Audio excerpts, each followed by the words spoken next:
Напряженной остается экологическая обстановка и в Алданском районе нашей республики. Там вода насыщена радоном, радиоактивным инертным газом, который образуется в результате полураспада урана. Вопросам безопасности здоровья населения было посвящено совещание, проведенное представителями Министерства жилищно-коммунального хозяйства и Роспотребнадзора Якутии.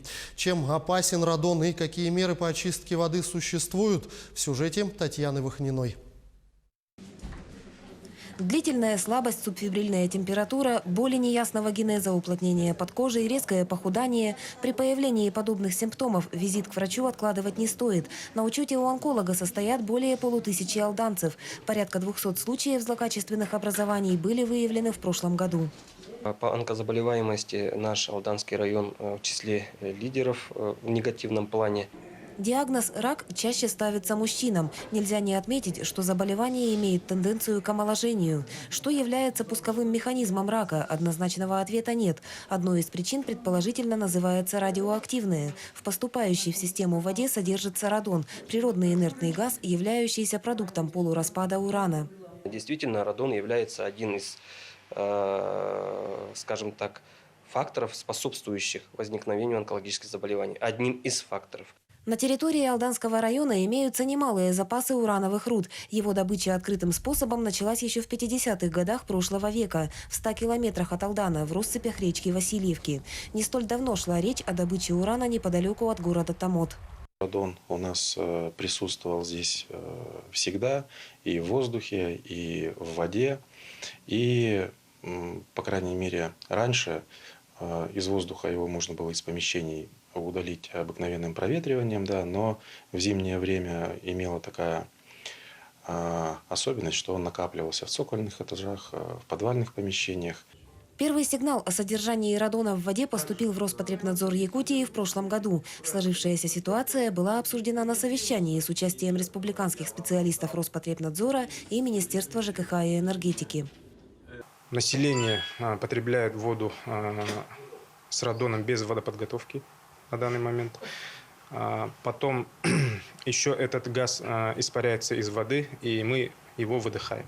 То есть через легкие тоже поступает в организм. По химическому составу радон нестабилен. Период его распада на открытом воздухе составляет почти 4 суток. Представители Роспотребнадзора Республики дали рекомендации теплоснабжающим организациям о принятии соответствующих мер. Теплоэнергосервис уже обновил свой план мероприятий по приведению в соответствии с воды нормативным качеством. Это в основном мероприятия по аэрации воды, да, то есть чтобы радон не попадал в жилые помещения, будет принят комплекс мер. Стоит отметить, что радон в системах водоснабжения выявляется не повсеместно, не одинаково и его концентрация. 3 скважины, в составе воды из которых содержание радона оказалось высоким, были закрыты. По тем скважинам, которые функционируют, уже проводится ряд мероприятий по удалению, по предварительному удалению радона из воды перед тем, как эта вода поступит в систему водоснабжения. И в настоящее время, по крайней мере, по сведениям Роспотребнадзора, эта вода не содержит радон в концентрациях, превышающих предельно допустимые. Методов очищения воды немало, однако в отношении радона действенны не все. Наиболее эффективным способом вывода инертного газа из состава воды признана аэрация, насыщение воздухом. Именно по питьевой воде мы предлагаем ресурсоснабжающей организации организовать у себя в существующих емкостях, либо оборудовать новую емкость с аэрацией воды. На совещании особое внимание уделялось вопросу обязательной очистки воды в общественных организациях. В детских садах, школах, больницах и социальных учреждениях очевидна необходимость создания радоновых колодцев.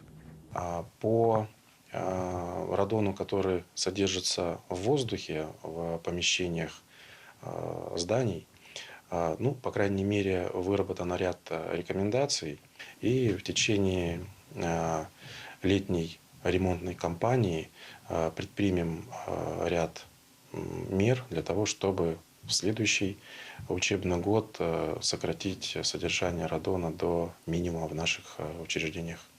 Системы очистки как на водозаборных сооружениях, так и в помещениях организаций будут установлены в ближайшее время.